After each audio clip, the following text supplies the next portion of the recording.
Hi, my name is Nyasha Cooper from Shaw University Sports Information. Today in Fayetteville, North Carolina, Shaw University had a spectacular comeback in overtime, 35-29 against Fayetteville State.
Went 24 for 42 with 376 yards and 3 touchdowns. The leading receiver was Daniel Lee, who had 96 yards, and the leading tacklers were Marcus Key and Rashard Coleman with 10 tackles each. That's it, but Coach Asbury, Quinshawn Odom, and James Petaway had to say everything. Incredible come from behind victory. I talked with my players at halftime. We had a heck of a conversation at halftime. Very proud of these young men. They've been resilient, all year. It's just we just hadn't gotten our breaks. And I told them at halftime, I don't mind losing if they're better than us. But when we shoot ourselves in the foot, that's the problem. And, we just challenged them at halftime. And not to take anything away from Coach Phillips, great football team. That monkey is off my back down here in Fayetteville. I've never won it, so it feels great. How many years have you been coaching Shaw? I've been in the CIAA since 2004. I've been at Shaw since 2006. So this was the first time I've been a part of the CIAA getting a victory here. And now I would say my team. I always want to say that. You know, these guys, you know, they deserve all the credit.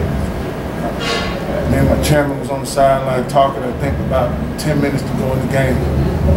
And I just kept saying, he kept saying, as long as there's time on the clock, we have a chance. We're down 22 points. God works in mysterious ways.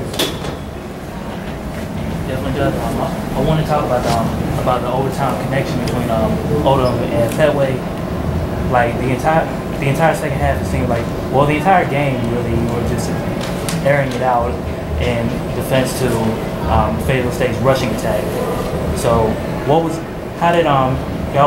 how were y'all able to break through in overtime and throughout the game? Well, you know, when Ty Craig went down, you know, like I told James, I said, listen, you're gonna have to carry this load. You have both of them. It's hard to double the size. And then when Malik came along and made a few plays, you know, like I told him, I got on him pretty hard in the locker room. But he understands that coach is gonna be coach. Coach loves him. But he, you know, he answered the challenge, and he proved me wrong. And like I told him in the locker room, prove coach wrong. I can accept that. And he came out and did it.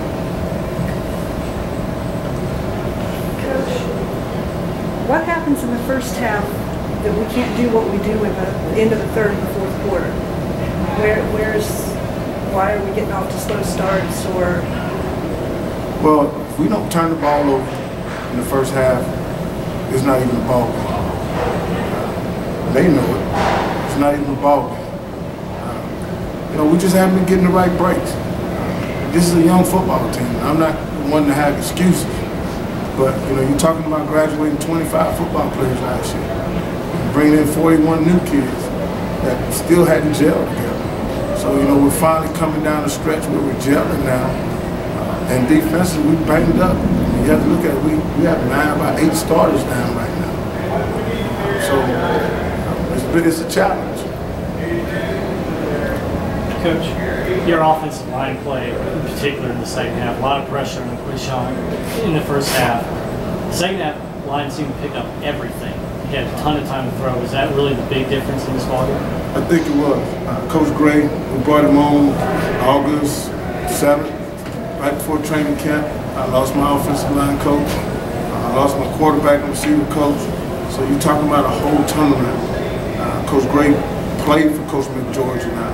So we felt comfortable. He's a young coach. You know, didn't have any college experience, but we accepted him as he did.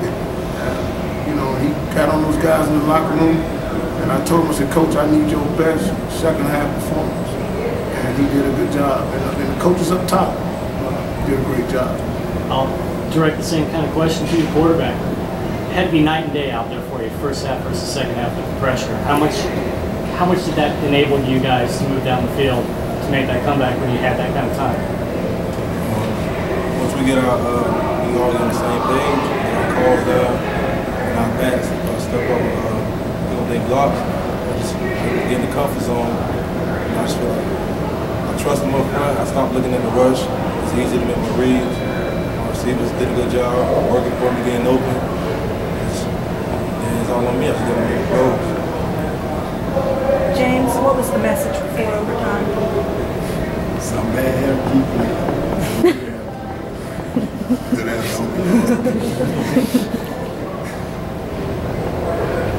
Anything else, James? Good. Gentlemen, congratulations. Good to go. Next week, Shaw University will travel to Shawan University for their homecoming.